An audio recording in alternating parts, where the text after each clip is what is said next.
power always comes at a price. In the underworld of 1930s New York City and the mythical Seven Kingdoms of Westeros, those words ring true. In two very different worlds, separated by time and imagination, two figures stand at the precipice of life and death power struggles. One is a Harlem kingpin who carved out respect on streets controlled by the Italian mob. The other is a highborn girl, trapped as a pawn in a king's court, where Mercy died along with her father. Their stories unfold in tandem, an unlikely parallel of cunning and courage against merciless foes. On the streets of Harlem, the name Ellsworth, Bumpy Johnson, commands respect. In the mid-1930s, he is a young but already legendary figure, a black man who dares to defy the established order of organized crime. Harlem's sidewalks pulse with music spilling from jazz clubs and the chatter of residents hustling for a living. But beneath the vibrant rhythms lies a territory contested by dangerous men. Bumpy walks these blocks with quiet confidence, of medium height, broad-shouldered, impeccably dressed in a tailored dark suit with a fedora tipped low over keen eyes. He earned his nickname from a childhood bump on his head, but on these streets it's his brains and nerve that set him apart. Harlem knows Bumpy as the protector of the numbers bankers and the man unafraid to look an Italian mafia boss in the eye without blinking. In smoky backrooms and neon-lit nightclubs, whispers circulate about how Bumpy once faced down Dutch Schultz, the volatile Bronx mobster, who tried to bleed Harlem's lucrative numbers racket dry and lived to tell the tale. It's said Bumpy has read more poetry and philosophy than some college professors, and that he plays chess with moves as ruthless as any street fight. He's equal parts intellect and intimidation, and in a world that measures respect by the willingness to shed blood, Bumpy has proven time and again that he's willing, if pushed. Meanwhile, in the Red Keep of King's Landing, Sansa Stark wears a silver gown and a porcelain smile, trying to hide the quiver in her heart. The scent of incense and roses hangs in the air as she stands beside her betrothed King Joffrey Baratheon, the young lion seated on the Iron Throne. Just a few months ago, Sansa was a bright-eyed northern girl dreaming of chivalry and courtly love. Now, she's learned that King's Landing's beauty is a thin veneer over a nest of vipers. Sansa's auburn hair is perfectly coiffed and her posture demure, but inside she is a storm of grief and fear. She still sees her father's severed head in her nightmares, Lord Eddard Stark's fate sealed by the whim of this golden-haired boy, king who promised her fairy tales but delivered only horror. At barely 14, Sansa has become adept at survival in a lion's den, always courteous, always careful, her true feelings locked away behind a mask of gentility that she's learned to wear like armor. Each day, she navigates a subtler Game of Thrones, where a misplaced word could mean pain or death. Joffrey delights in reminding her of her peril. He is handsome in a cruel way, clean, shaven with Lannister, green eyes and a petulant mouth often twisted in a sadistic grin. The court calls him, Your Grace, but to Sansa he is a monster wearing a crown. Now the stage is set in both worlds, revealing the players and the dangerous games they must play. In Harlem, Bumpy Johnson's challenge is steeped. The Italian mafia, led by the notorious Charles Lucky Luciano, has turned its gaze uptown. Lucky Luciano, sleek, street smart, and utterly ruthless, spent the early 1930s consolidating power, reshaping the American mafia by forming a national commission of crime bosses. At 5'10", with slick dark hair and a perpetual smirk, Lucky exudes the confidence of a man at the top of the underworld. He earned his nickname surviving a brutal knife attack years ago, and ever since, fate seems to smile on him. By 1935, he sits like a king in Manhattan, balancing alliances and rivalries from Little Italy to Hell's Kitchen. But Harlem's numbers racket, a veritable goldmine of nickel bets that add up to millions, is a prize he cannot ignore. Dutch Schultz's bloody incursion into Harlem ended when Lucky's syndicate took Dutch out, gunning him down in a New Jersey tavern before the Mad Dog could bring hell upon them all by assassinating a crusading prosecutor. Now Dutch is dead, and the throne of Harlem's underworld is vacant, at least in the eyes of the five families. To them, Harlem is just another territory to dominate, but to Bumpy Johnson and the people who live there it's home, not a commodity to be bartered away without a fight. So as Luciano's emissaries come calling, Harlem braces itself. The summer air of 1935 is thick with tension. On one side stand the Italian crime families, Luciano's syndicate armed with guns, money, and the casual arrogance of men long accustomed to getting their way. On the other side stand the scattered remnants of Harlem's independent policy bankers and their loyal soldiers, searching for a leader bold enough to rally them. Bumpy didn't seek the mantle of leadership. He was Stephanie, Madame Queen, St. Clair's loyal lieutenant, the fierce right hand who defended her gambling empire against Dutch's goons. But war has a way of elevating soldiers to generals. By necessity and fate, Bumpy finds himself stepping up to claim what Dutch tried to steal Harlem's dignity and control of its own destiny. Whispers in back alleys say Bumpy has already reached out to Lucky Luciano to parley. Some call it betrayal. The very notion of striking a deal with the same Italian mob that once backed Dutch makes Queenie St. Clair's blood boil. But others see it as the only path left. Bumpy knows a hard truth: if he doesn't cut a deal with Luciano, someone else will, and Harlem's autonomy will vanish. Better to negotiate as a partner, or as close to one as a black gangster can be in 1930s New York, than to be crushed under an Italian heel. It's a high-wire act, balancing pride and survival. Across the narrow sea of reality, in the realm of Westeros, Sansa Stark faces an equally daunting gambit. King Joffrey has proclaimed he will wed the daughter of Eddard Stark, a marriage intended to cement Lannister victory over the treasonous North. It's meant to be a grand display of dominance masked as royal benevolence. The traitor's daughter made a queen, her loyalty bound by marriage vows even as her brother's armies are crushed. The courtiers of King's Landing gossip in hushed tones about the upcoming royal wedding. Some secretly pity the girl. Others shrug that she's simply a pawn like so many before her. But those who attend Sansa daily, the maid who brushes her hair 100 strokes each night, the Kingsguard who escorts her from her quarters to court, they glimpse the quiet tragedy behind her polite smiles. They notice the fingerprint bruises on her pale arm that no amount of powder can fully hide. They see how her blue eyes, once lively as summer skies, have dulled with despair when she thinks no one is watching. They also know this is a different kind of battle, fought not on open fields but in shadows and whispered threats. It's a war of wills waged through forced courtesies and unspoken terror, behind closed doors where a sadistic boy holds absolute power over a terrified girl. In this war there are no banners or armies, only the armor of a false smile and the weapon of silence. Yet Sansa endures. Just as Bumpy walks a tightrope between warring underworld factions, Sansa treads carefully through the minefield of court intrigue. She has learned the rules of her new world. Never refuse the king's commands. Never give Queen Cersei, Joffrey's cunning mother, even a hint of defiance. And never, ever let them see your fear. In lonely moments, Sansa whispers to herself the names of her lost family like a prayer. Mother, Robb, Arya, Rickon. She clings to those names as lifelines in a storm. She knows little of the war raging beyond the capital's walls. No one bothers to update the hostage bride on the Starks' victories or defeats, but fragments reach her nonetheless. A hushed remark by a visiting lord about the young wolf. A slip of the tongue from a guard about battles in the Riverlands. Each tidbit is a double-edged blade, giving her a spark of hope or a stab of grief. Still, she keeps her face tranquil. At night, in the privacy of her chamber, Sansa finally allows her anguish to surface. She muffles her sobs in her pillow, mourning her father, her dreams, her direwolf, and the life that was taken from her. But with each tear, a resolve hardens within her like iron cooled in winter air. She will survive this. She will not let Joffrey destroy what remains of her spirit.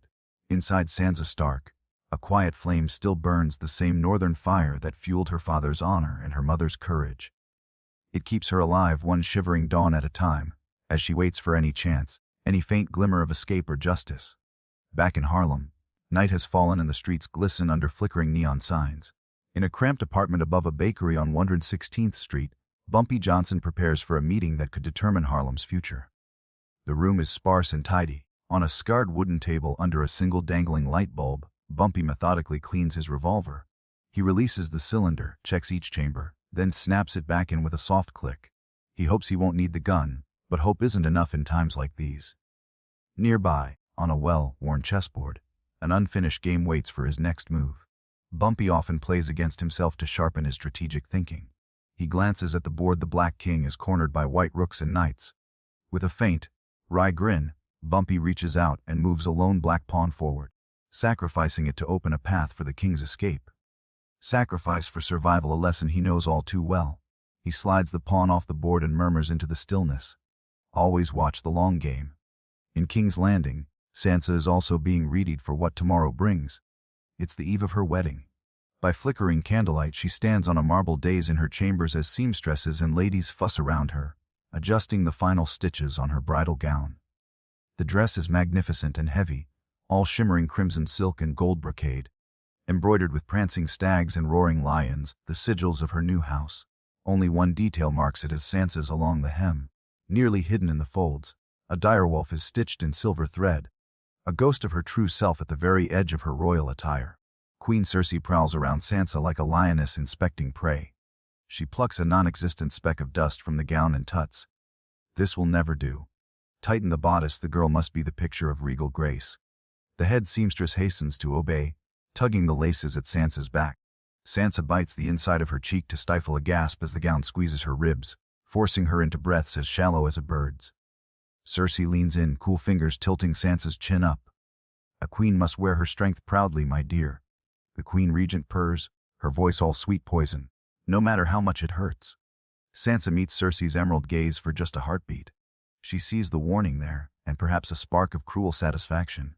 Lowering her eyes, Sansa replies softly, "Yes, your grace." The words of a dutiful daughter, a perfect pawn. Cersei's red lips curl in something like a smile. She gives Sansa's cheek a patronizing pat and steps back. In that moment, Sansa feels as though the lioness has tested her chains and found them secure. Satisfied, Cersei sweeps from the room in a rustle of black silk, leaving the Stark girl standing silent in the gilded armor of her wedding gown. Two worlds, two battles brewing in the dark. Elsworth, Bumpy Johnson steels himself for a confrontation with the most powerful crime boss in America, knowing one misstep could mean a bullet in the back or a war that engulfs his neighborhood. Sansa Stark steels herself to walk down the aisle and bind her life to the boy who murdered her father's honor, knowing that if she falters, even for an instant, the price might be paid in the blood of what remains of her family. Power, fear, betrayal. These forces swirl like twin storms on the horizon, one over the concrete jungle of 20th century New York, the other over the feudal sprawl of Westeros. And at the eye of each storm stands a figure who appears outwardly powerless, a black man in a white man's world, a young woman in a den of lions. Yet within each of them burns a quiet defiance and a strategic mind honed by hardship.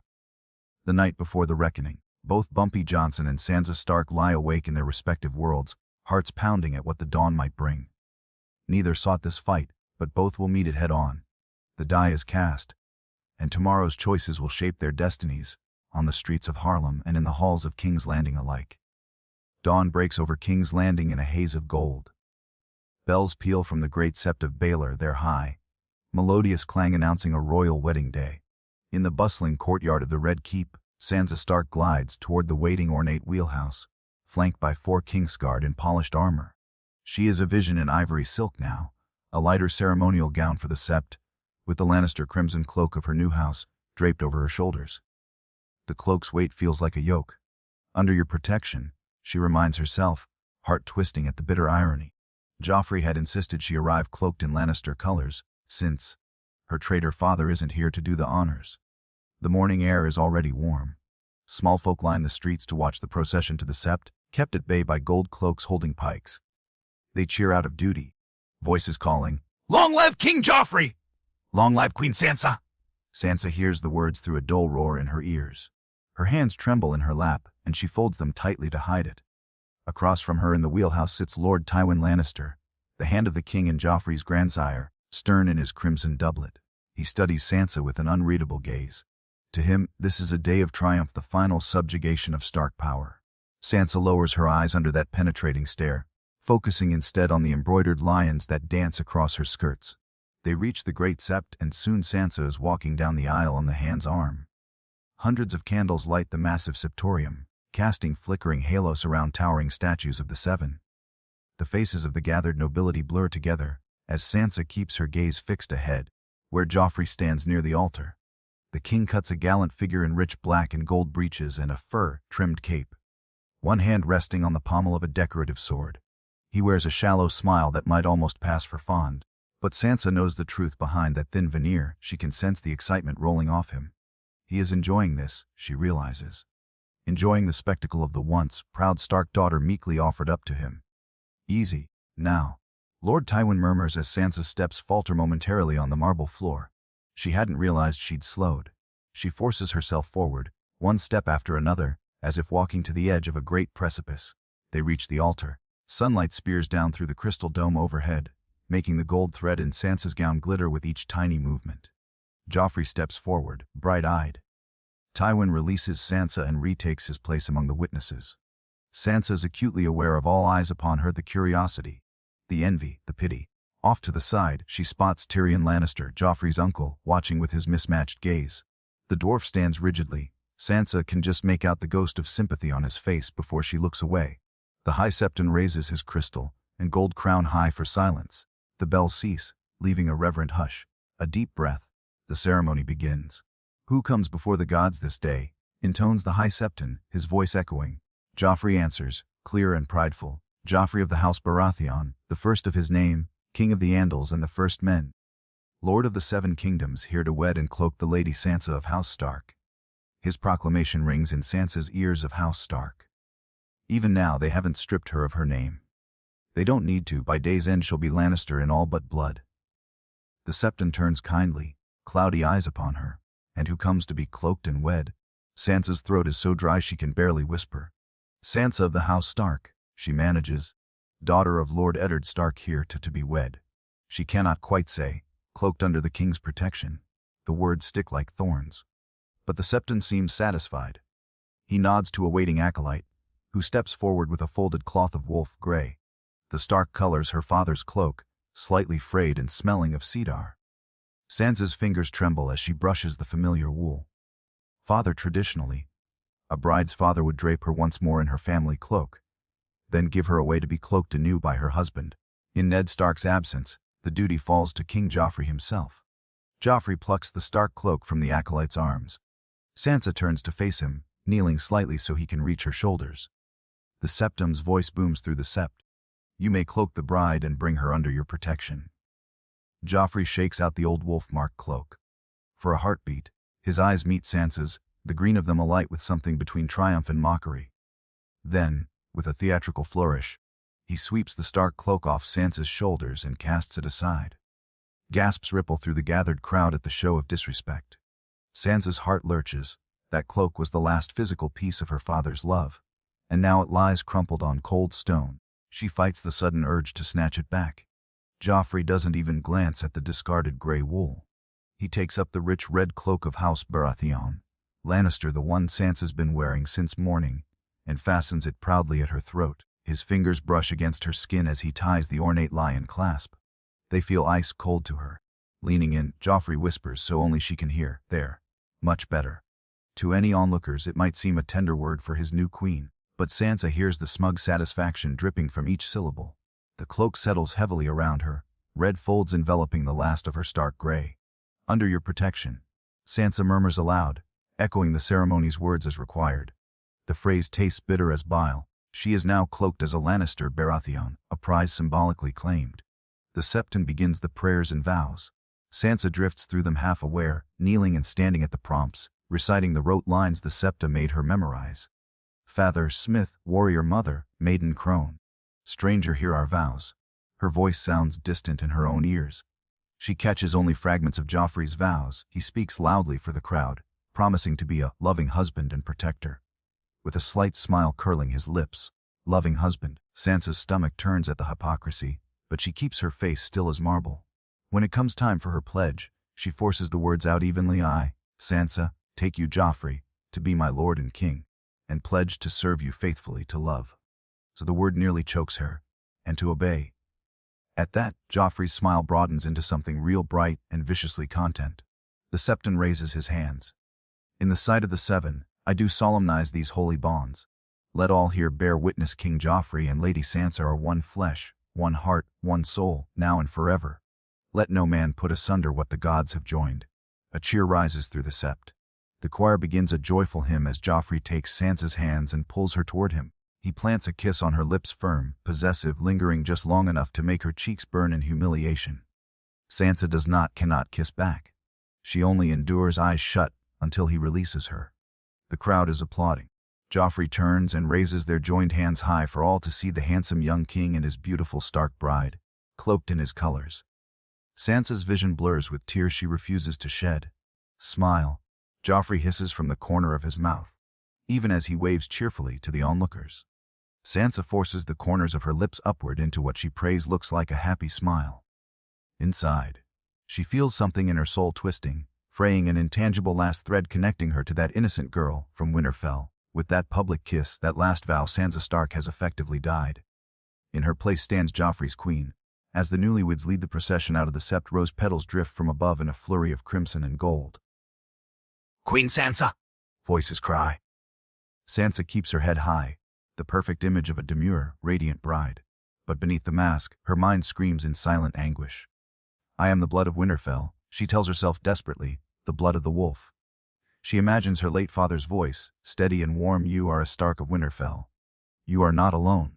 It's a fragile comfort, but it helps her endure the gauntlet of feigned delight as she is paraded back to the Red Keep on Joffrey's arm.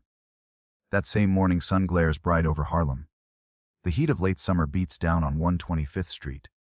In the bustling open-air market by the Lafayette Theater, Bumpy Johnson walks at a measured pace through throngs of shoppers and workers starting their day. Street vendors call out, "Fresh peaches, sweet peaches here?" And, "Morning paper, get your Amsterdam news." The air smells of roasting coffee and yesterday's garbage. Bumpy weaves among people who either pointedly ignore him or nod with deference. Dressed in a crisp cream-colored suit, he cuts a striking figure. A few of his own young men shadow him at a discreet distance, coats heavy with concealed pistols. Bumpy's face is calm, but his mind churns with the weight of what must be done today. Up ahead, under the faded marquee of an old jazz club, stands Stephanie St. Clair, the queen of Harlem's numbers racket. Madame St. Clair is resplendent in a teal dress and feathered hat despite the hour. She smokes a cigarette in a long holder, one elegant eyebrow arched as Bumpy approaches. Two of her bodyguards flank her, eyeing Bumpy warily. They all know this meeting was inevitable. Bon matin, Bumpy. St. Clair greets him, exhaling a plume of smoke. Her French accent lilts through each syllable. The endearment of Bumpy on her tongue is edged with frost. "Morning, Stephanie," Bumpy replies evenly, doffing his hat. He still calls her by her first name when they're in private. Old habits from years of loyalty die hard. "Say." Claire's dark eyes search his. "I understand Lucky Luciano requested a meeting. You intend to accept?" "It's not a question." Somewhere down the street, a car horn blares and a vendor loudly hawks eggs 2 for a penny. But in the bubble around these two figures, there is only tense silence. Bumpy meets her gaze steadily. "Yes, I intend to hear what he has to say." He keeps his voice low, measured. Madame St. Clair's lips press into a thin line. She is a beautiful woman in her 40s with razor-sharp cheekbones and a reputation as hard as diamond. She built her empire from nothing, fought off police extortion and Dutch Schultz alike. And now her most trusted lieutenant stands on the brink of making peace with the Italian mob that tried to destroy her. "Apris tout si que j'ai fait pour toi," she mutters, slipping into French in her agitation. "After all I've done for you." She steps closer, dropping the cigarette and grinding it beneath an elegant heel. "Do you know what they'll do, Ellsworth? The Italians." Her voice spikes, raw with emotion rarely shown. "They'll swallow Harlem whole. They'll use you, then cast you aside when you're no longer convenient. They do not respect men like you." By her tone, she clearly means black men. A muscle feathers in Bumpy's jaw, but he keeps his temper. Dutch is gone. Luciano controls the commission now. If Harlem's to have any peace, it's got to be with his blessing. A deal is a deal. St. Clair snaps, eyes flashing. "To give them a cut of everything we bled for, everything we fought Dutch for." She throws a hand out, gesturing at the Harlem street bustling around them. "These are our people, my people. I did not hold out against that animal Schultz just to hand the keys to Lucky Luciano on a silver platter." Her accent thickens as her anger rises, every consonant like a dagger. Bumpy takes a slow breath. He expected this. "Stephanie," he begins, voice quiet but firm, "Dutch about destroyed us. You know it. We lost most of the banks, most of the runners. We can rebuild, yes, but not if we're fighting the Italians at the same time. Lucky helped take Dutch off the board for his own reasons. Now he's the power downtown. We make a business arrangement, we get breathing room. Harlem's small change to them compared to everything else. They'll let us run it for a tax." Madame St. Clair's nostrils flare. "You think they'll let us run it indefinitely? You're more knave than I believed." She closes the distance between them, lowering her voice. "Bumpy, mon cher, listen to me. Once you kneel, you never stand again. The moment you agree to tribute, you show weakness. They will own you, and they will never truly trust you, or any black operator, as an equal. Not Luciano, not any of them." There's genuine pleading beneath her fury now. Bumpy's chest tightens. It hurts. hearing the disappointment, the betrayal in the voice of the woman he's long regarded as a mentor, almost a sister. "I haven't forgotten what you taught me," he says softly. "But the game has changed. Dutch was one kind of evil, this is another. Lucky's smart. He prefers money over bodies. We can give him money and keep Harlem alive." He reaches out to gently touch her elbow, an imploring gesture. "I promise you, I will not let them have everything. I'll negotiate terms that leave us some autonomy. Trust him." She slaps him. It happens fast, a crack of palm on cheek that startles Bumpy's men a few paces away into reaching under their jackets. Bumpy lifts a hand to halt them. St. Clair's gloved hand trembles in midair from the force of the blow she delivered. Several passers-by slow their steps, gawking. Bumpy feels the hot sting on his face but does nothing to retaliate. He simply bows his head once. "None," St. Clair hisses, eyes bright with tears she refuses to shed. "I built this empire. I bled for these streets. I will not see you bend the knee to those pigs." The slur in her Paris-tinged voice cuts through the morning noise. A tense beat passes. Bumpy straightens, gathering his dignity around him like a cloak. "I bend the knee for no one," he replies, calm but steel-edged. "This is a partnership, not surrender. The Italians need you to keep the numbers running smooth. Without Harlem's cooperation, they get nothing but trouble. That's my leverage. I'll use it." St. Clair studies him for a long moment, her expression unreadable. Then she lets out a brittle laugh. "Your leverage," she repeats. "Very well, Monsieur Johnson. Go and make your deal. Sell them Harlem's soul. But do not presume to call it partnership." She steps back, adjusting a wrinkle in her glove as though the outburst were nothing. "You have a mind for chess, tell me. When does the pawn ever truly partner with the king?" Bumpy opens his mouth, then closes it. There is no answer that will satisfy her. They both know the way of this world. Instead, he bows his head. "Thank you for meeting with me," he says quietly, formal. "I will keep you informed, Madame St. Clair." The switch to her title is subtle, but it lands between them like a cement wall. Madame St. Clair's eyes flicker hurt, pride, resignation all at once. She draws herself up, regaining every inch of her regal composure. "Non, monsieur, you will not." She turns sharply to go, her skirts flaring. Over her shoulder she adds in a voice cold as January, "From this day on, Bumpy, I do not wish to be informed of anything you do." She strides off down 125th Street, her bodyguards falling in grimly. Bumpy watches her depart until the crowd swallows her elegant form. A few curious onlookers linger, sensing drama. Bumpy casts them a hard stare and they quickly find elsewhere to be. He feels a pang in his chest, an era ending. The Queen of Harlem has exiled him from her court, but he clenches his jaw and tamps down the regret. Better she be angry and alive than proud and dead in a mob war. He tells himself that as he straightens his jacket and signals his men to follow. There's no turning back now. Night falls heavy and humid over Manhattan. In a private back room of the once famous Cotton Club on worn 42nd Street, now shuttered on weekdays, Bumpy Johnson sits at a round table beneath a single weak lamp. The club's main floor beyond is dark and silent, empty tables and chairs like ghosts of the jazz age. The smell of stale champagne and cigar smoke clings to the velvet wallpaper. Bumpy drums his fingers quietly on the table, waiting. A half-melted ice bucket and a bottle of scotch sit untouched at the center. At 1100 sharp, the door at the far end creaks open. 3 men step through in tailored suits that don't quite disguise the bulges of shoulder holsters. They move with casual menace. Bumpy's right-hand man, a lean fellow named Isaiah, stiffens behind his boss, hand resting inside his jacket. Bumpy gives him a slight nod to hold position. The visitors cross the room. In front is Salvatore Maranzano Jr., a mid-level capo sent as Luciano's representative. A fleshy man with hooded eyes and a permanent smirk, Maranzano Jr. settles his bulk into a chair opposite Bumpy without being invited. His 2 goons remain standing slightly behind him, arms folded. One is a tall brute with a broken nose, the other a younger man chewing gum lazily. They size up Bumpy's crew, Isaiah and another of Bumpy's boys, with silent contempt. For a moment, the only sound is the faint clink of ice in the bucket and the muffled honk of a car on Lenox Avenue outside. Maranzano Jr. speaks first. "You Johnson." He pronounces it Yon Son, voice thick with second-generation Sicily. Bumpy inclines his head. "That's me. And you're Maranzano's boy." It's slightly insulting phrasing, boy. But Bumpy's tone remains polite. Maranzano's smirk fades a notch. "I represent Mr. Luciano's interests tonight," he corrects. He eyes the scotch bottle. "You mind?" Without waiting, he reaches for it and pours himself a generous glass. Typical power play, acting like he owns the place. Bumpy waves a hand, feigning nonchalance. Be my guest. He doesn't touch the liquor himself. Sal Maranzano takes a gulp and leans back. All right, let's keep this simple.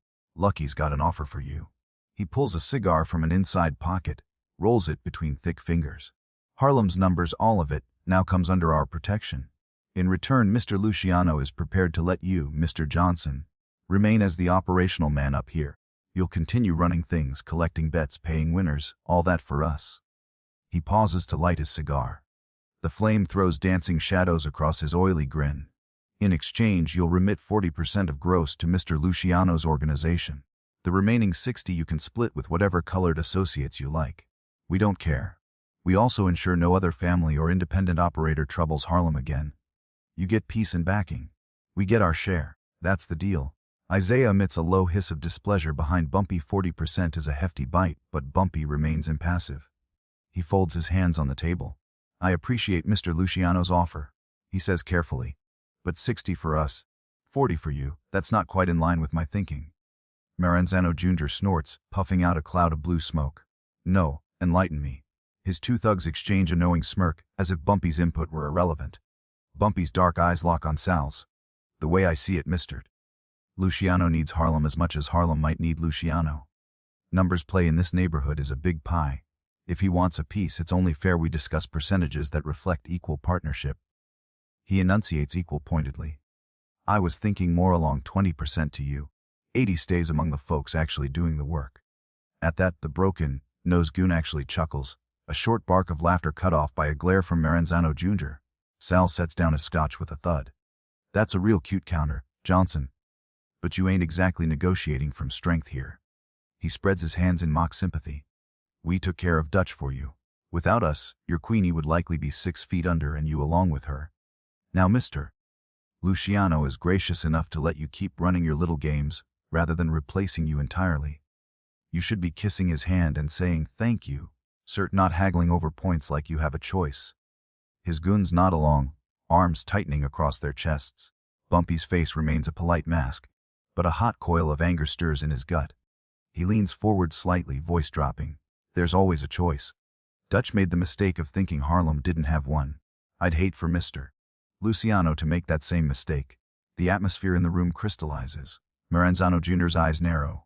One of his men, Gum Chewer, shifts, his hand moving inside his jacket. Instantly Isaiah draws and levels a pistol at the man's head. Shank, broken, nose whips out a snub-nosed revolver in response, aiming at Bumpy. Bumpy's second man does likewise, pointing his piece at broken nose. Chairs scrape. Heart beats thunder. In a blink, 4 guns are drawn in a deadly standoff across the little table. Sal Maranzano Jr. freezes, caught off guard by how fast things escalated. He hadn't expected these Harlem boys to have the temerity to draw first. A drop of sweat beads on his temple despite the lazy smile he tries to maintain. His cigar smolders forgotten between his fingers. Everybody calm down, he says, raising his free hand.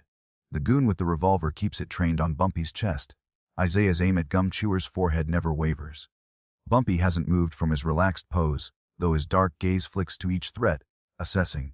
A tense silence, as thick as the cigar smoke, falls over the back room. Sal, Bumpy says in a mild tone, as if chiding a friend at a casual poker game. It appears your men are a little jumpy. That's no way to start a fruitful partnership, is it? Maranzano's jaw twitches. He forces a chuckle. Heh. My boys are enthusiastic, is all. Put the rods down, eh? We're among friends. He looks pointedly at Broken Nose, who reluctantly lowers his revolver a few inches. After a beat, Gum Chewer eases his pistol out but keeps it at his side, finger still on the trigger guard. Bumpy gives a subtle hand signal, and Isaiah, eyes cold, slowly brings his gun down, not holstering it, but pointing it to the floor. The Harlem men and the Italians remain like coiled springs, but at least the barrels aren't actively facing skulls. Sal clears his throat, forcing a grin back onto his lips. That's better. Now, Mr. Johnson, Bumpy, can I call ya? I think maybe you misunderstand. 40% is extremely generous given the, circumstances. Mr. Luciano could just as easily send some of his boys up here to run every one of your numbers banks and not cut you in at all. He's offering you respect. Bumpy steeples his fingers. Respect. He lets the word hang, then shakes his head. No, Sal. He's offering me a job as an overseer on my own turf, skimming my community's hard-earned bets to line his pockets. Let's not piss on each other's shoes and call it rain. Broken Nose bristles. Watch your damn. Sal silences him with a raised finger. But he's losing patience too. Maranzano Jr. leans forward, cigar jammed in the corner of his mouth. I'll speak plain then. You give us 40% starting next week. We let you keep breathing and living like a king among these people. If you refuse, a Harlem becomes very unpleasant. For you especially. He stares at Bumpy, eyes hard. No more Dutch to hide behind, friend. This time, the commission won't be coming to save you, they are the ones at your door. Bumpy's heart thuds against his ribs. A tremor of fear slithers through him, imagining a war with Luciano's limitless soldiers. But he forces a cool smile. Unpleasant, huh? We've known unpleasant, my friend. Wasn't so long ago Dutch sent 12 trigger, happy bastards up here, and got more than half of them back in coffins. He lets the faint exaggeration linger. The real number was lower, but legends have grown. Harlem's not as soft as you think. Sal bares his teeth in a humorless grin. And you're not as tough. Don't fool yourself, that outcome would be very different against us. He taps ash from his cigar, voice dropping. If you defy Lucky, you won't just risk your own skin. You got a wife, a daughter, nieces, nephews. A chill grips Bumpy's spine. His right hand curls into a fist on his knee. Careful, he warns in a deadly quiet tone. Isaiah's grip tightens on his pistol again. Sal continues relentlessly. They might catch a stray bullet one dark night. Horrible accident, you know. Shame if a Harlem king like you found himself suddenly very alone in this world.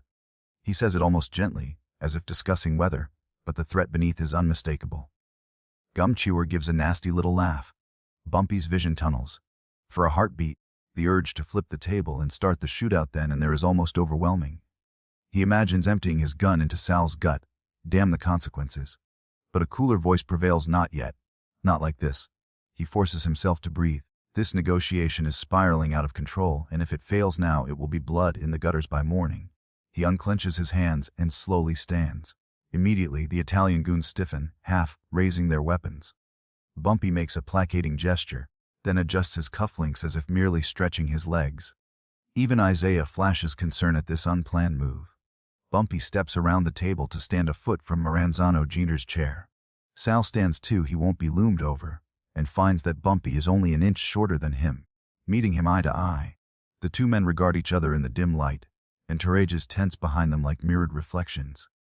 Let me tell you something, Sal, Bumpy says in a conversational murmur. Back in the 20s, they say Lucky Luciano got his throat slashed by some rivals, left him in a ditch to die. But he didn't.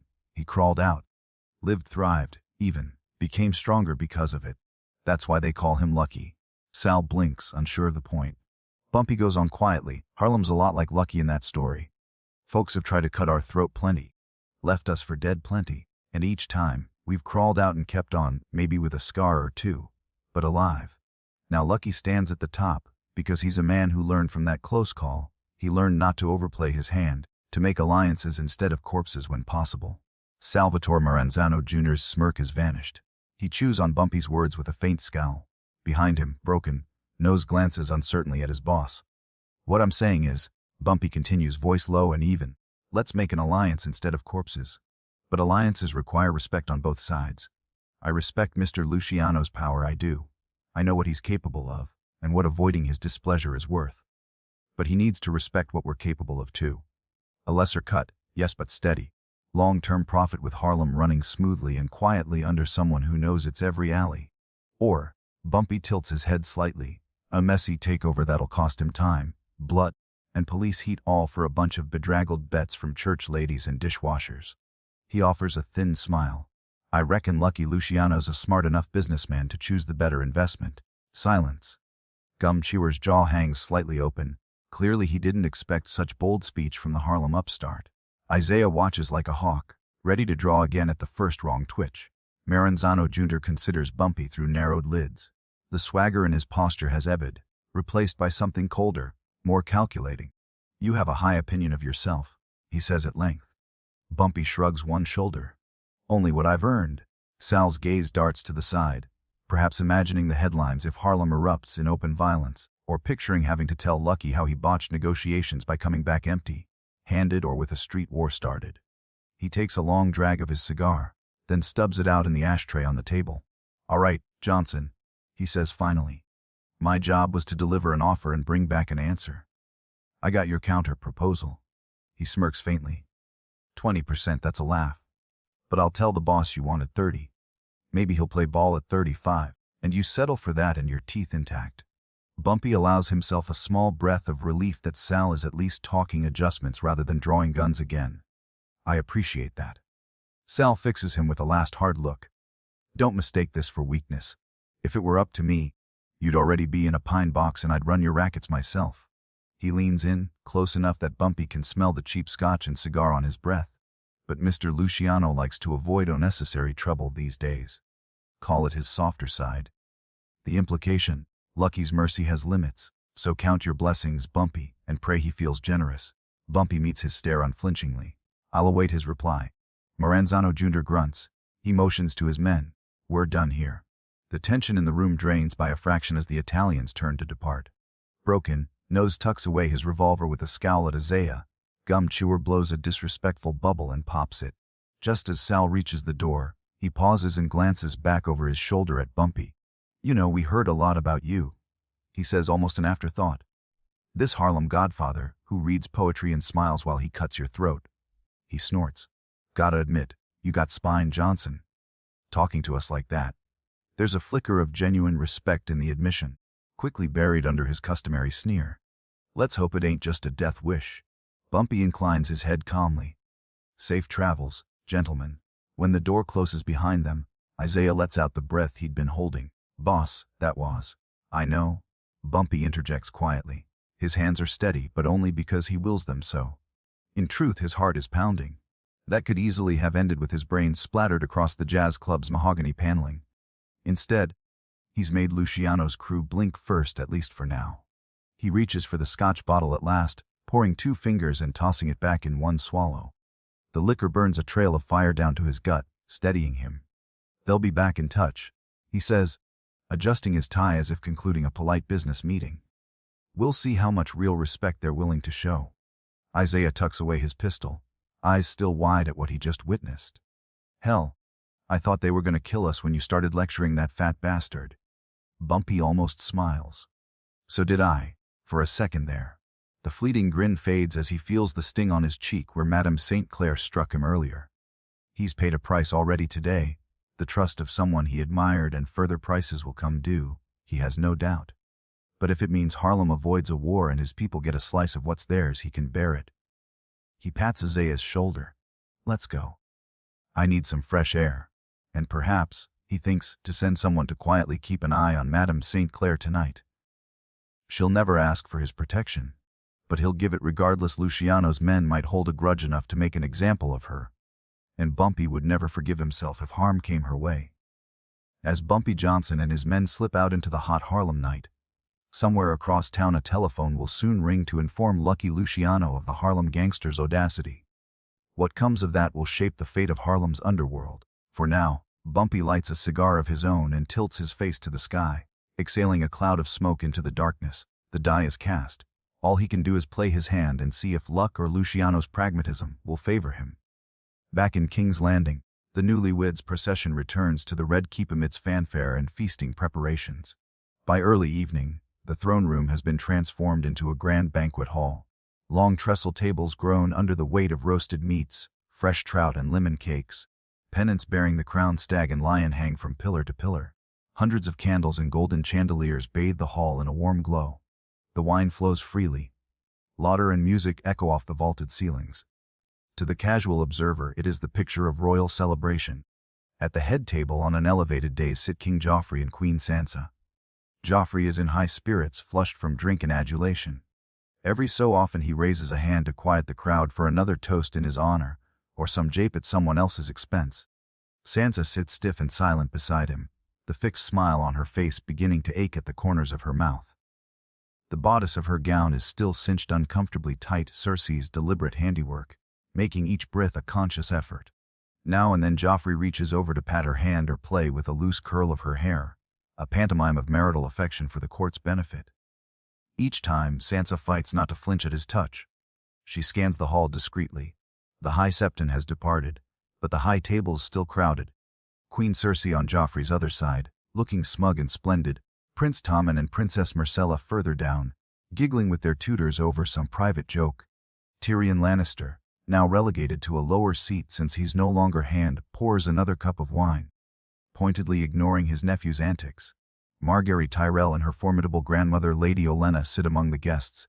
The Tyrells had joined the war effort late, and though Joffrey's marriage to Sansa replaced the original plan to wed Margaery, the Tyrells remained allies for now through other promised rewards. Margaery catches Sansa's eye at one point and offers a faint, sympathetic smile. Sansa dips her chin in acknowledgement. She wonders what the Tyrell girl must think of all this, perhaps relieved she didn't end up in Sansa's spot. Trumpets sound and a troop of jugglers caper into the center of the hall, drawing cheers. Joffrey claps his hands in excitement. "Oh, splendid! The entertainment!" he crows. Sansa braces herself. She knows Joffrey's taste too well. What he finds amusing tends to make others squirm. Sure enough, the jugglers are followed by a small mob of costumed performers on hobby horses, 5 diminutive figures dressed as the 5 kings of the war: a wolf, a stag, a lion, a fish for Renly, and a gray-faced figure for Balon Greyjoy. They are all little people, dwarfs, and their entrance elicits a mix of laughter and gasps.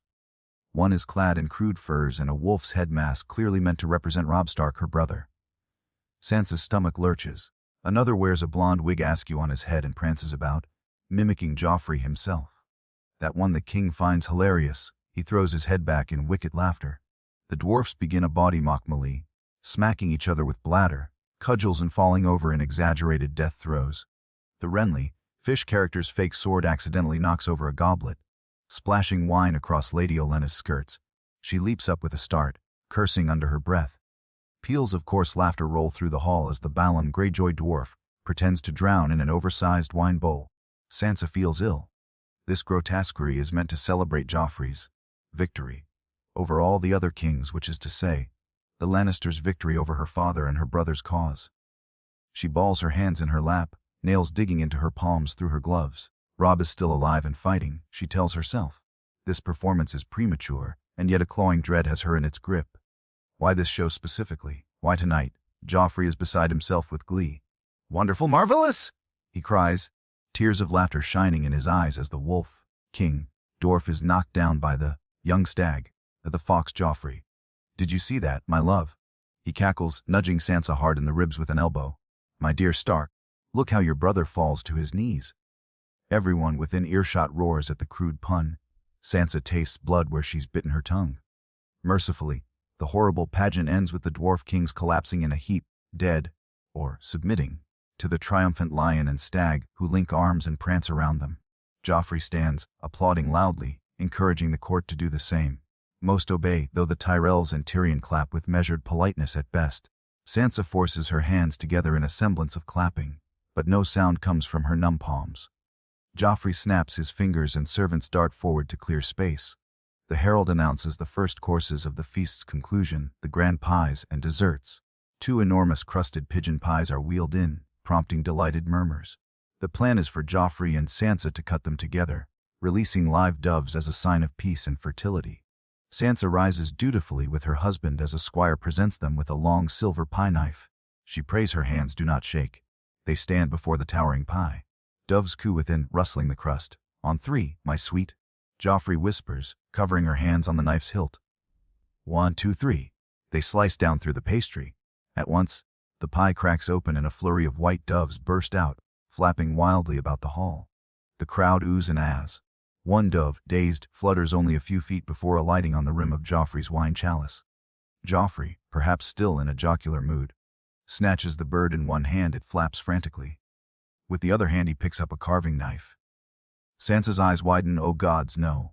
In one vicious motion, Joffrey cuts the dove's throat and lets it drop, bleeding into his cup. Laughter and a few gasps ripple through the onlookers. "A toast," Joffrey declares, raising the now blood-streaked chalice. "To my beautiful queen, may our enemies' blood rain down upon our married bliss."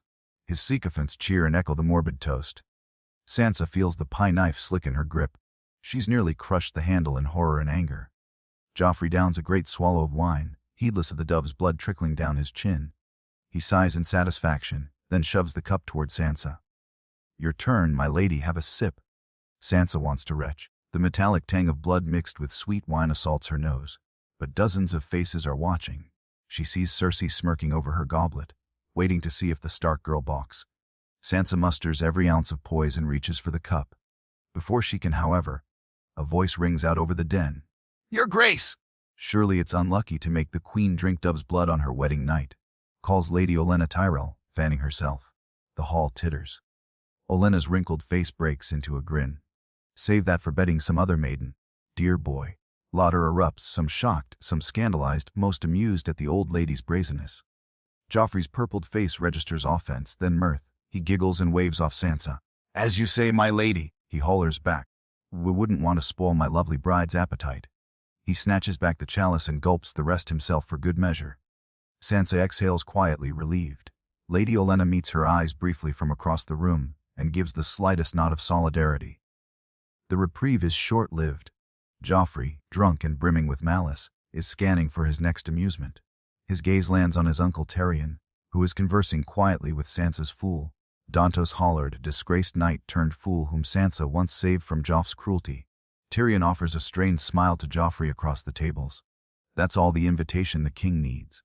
"Uncle," Joffrey drawls loudly. "Why so sullen? Come, a royal wedding is no place for grim faces." The hall hushes. Many know Joffrey loves to torment his dwarf uncle. Tyrion inclines his head. "Not sullen, your grace. Merely content to admire from afar the spectacle of your happiness." His words hold subtle barbs, but Joffrey may be too drunk to catch them. Joffrey narrows his eyes. He gestures to the group of dwarf performers, who are resting off to the side. "Perhaps my uncle is bored. Why don't you join our little performers, Lord Imp?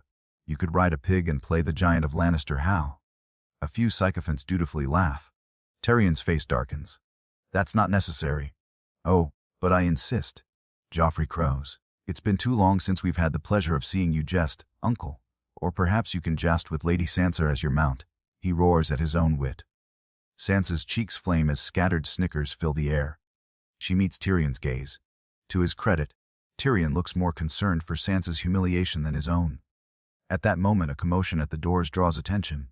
A gold-cloaked guardsman hurries in, making a beeline for Queen Cersei. He whispers something urgently in her ear. Cersei's face registers shock, then fierce delight. She stands abruptly. "Your Grace, good news," she announces, voice ringing. "Ravens have come from the twins. The young wolf has been slain. Robb Stark is dead. The rebellion is over." Her words hit Sansa like a physical blow. Robb dead. The sounds of the hall fall away. Sansa's vision wavers as the blood drains from her face. Beside her, Joffrey whoops with savage triumph. "Dead? Stark's whelp is dead. 7 blessings." He leaps down from the dais like an excited child and snatches the herald's trumpet. With an awful fanfare raspberrying from the instrument, Joffrey crows. The young wolf is no more. The traitor Robb Stark is DA'd. Half the hall erupts in cheers and laughter. The other half, those with more decency or northern sympathies, murmur in discomfort or fall silent. Sansa cannot breathe. "Robb, no, please no." The world tilts. She sways on her feet. Joffrey, noticing her stricken pallor, skips back to her side. For a moment, Sansa imagines foolishly that he might offer some modicum of comfort for her loss even in his gloating. Instead, Joffrey snatches another goblet of wine from a tray and thrusts it at Sansa. "Here, my sweet wife," he chirps, eyes dancing with malice. "You must be parched. A toast to your dearly departed brother. May he rest in pieces."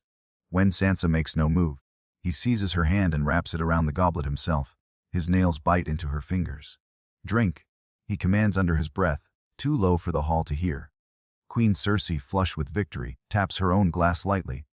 "To King Joffrey, who brought us this victory," she proclaims. Lords and ladies echo the toast, raising cups. All eyes turn to Sansa to see how the Stark girl will respond to the news of her brother's demise being celebrated at her wedding feast. Sansa's mind is a maelstrom of grief and horror. Robb is dead. Mother is likely dead too. This cannot be real. She feels Joffrey's clawed hand squeezing hers on the cup. Woodenly, she lifts it. Her eyes catch Tyrion's across the way, his face a mask of pity and anger at this cruelty. The hall has gone deathly quiet, awaiting the queen's toast. Sansa raises the cup to her lips. The wine inside sloshes, a deep red vintage, almost black in the flickering candlelight.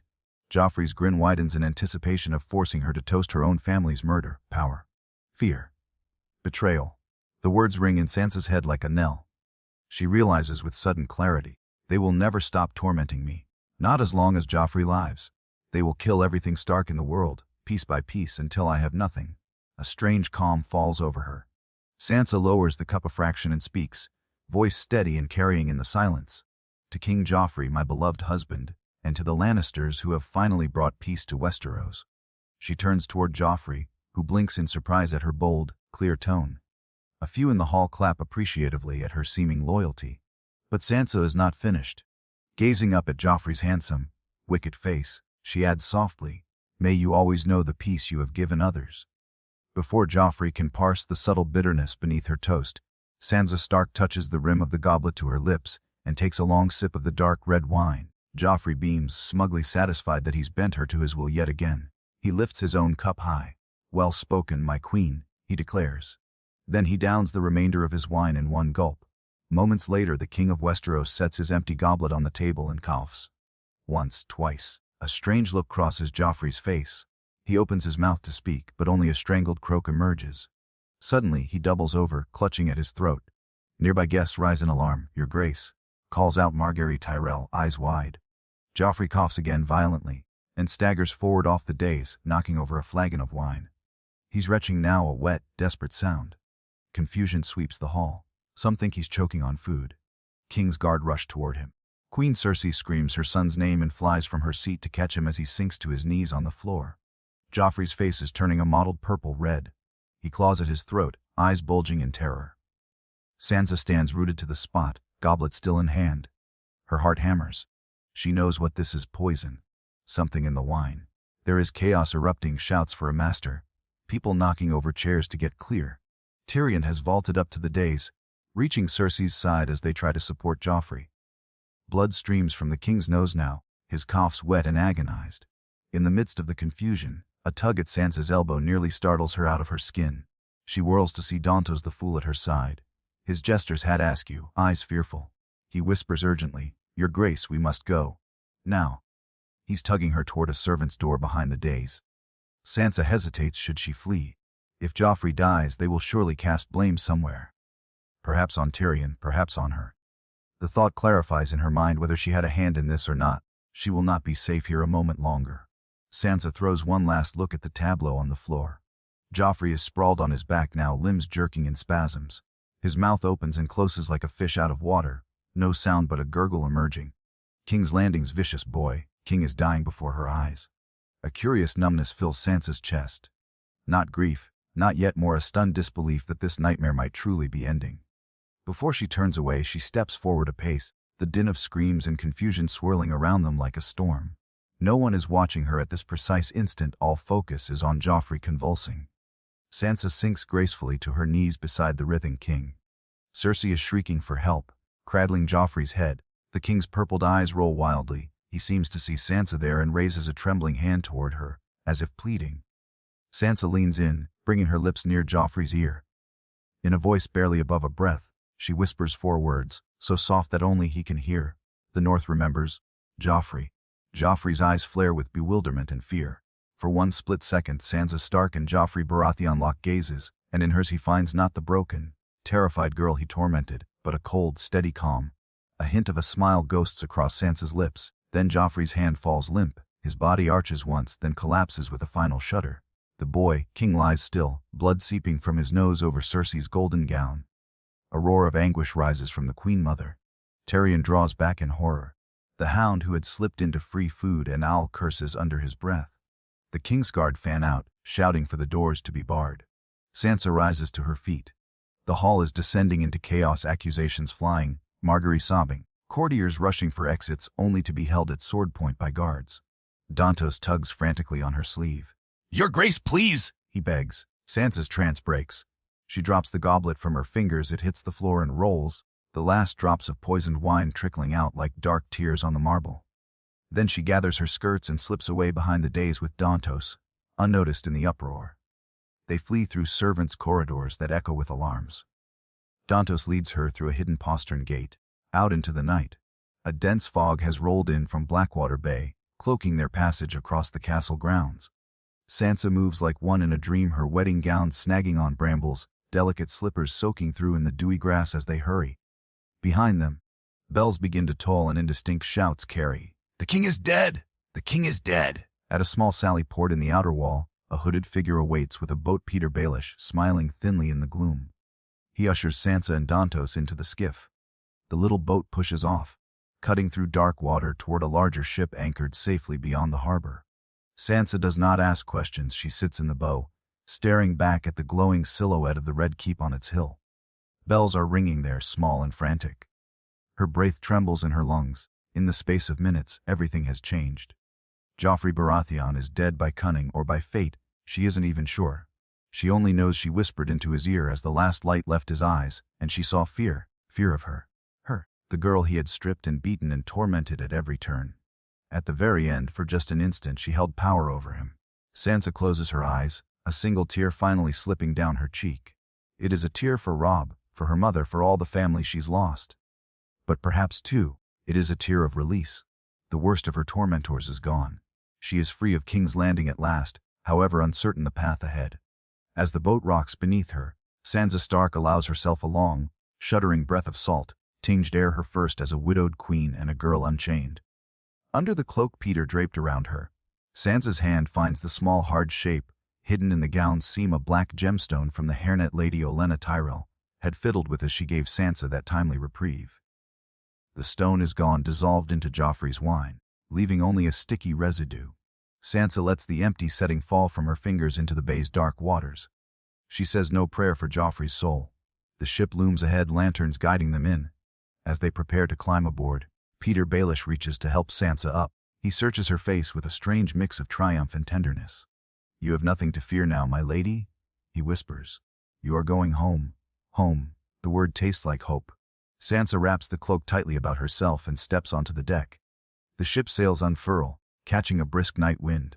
Behind them, the great city of King's Landing recedes into the fog and darkness, its bells tolling a death and perhaps a rebirth. Far across the narrow sea of reality, in a different time and place, Ellsworth, Bumpy Johnson strides down a Harlem street at dawn, alive and unbowed after facing down Luciano's men. And somewhere in the twisting alleyways of King's Landing, a young Stark woman slips out of a city that nearly devoured her, having dealt a subtle and deadly blow to her captor. Two worlds, two struggles, each a tale of power, fear, betrayal, and the quiet triumph of psychological dominance. Bumpy Johnson and Sansa Stark, separated by culture and century, have this in common: they refuse to break. They played the long game, endured the unendurable, and when the pivotal moment came, they whispered words that turned the tide. For Bumpy, it was 4 whispered words into Lucky Luciano's ear that averted his execution and forced a man like Lucky to reconsider violence. For Sansa, it was 4 whispered words into a dying king's ear, the final assertion of her Stark strength, letting him know that his cruelties were not forgotten, and that in the end he was utterly alone. Axeli comes to a close with fortunes dramatically altered. The war for Harlem's independence enters a new phase, uncertain but hopeful, as Bumpy Johnson lights a cigar on a street corner. Watching the sunrise gilded the brownstones, and knowing he has preserved a measure of dignity for his people.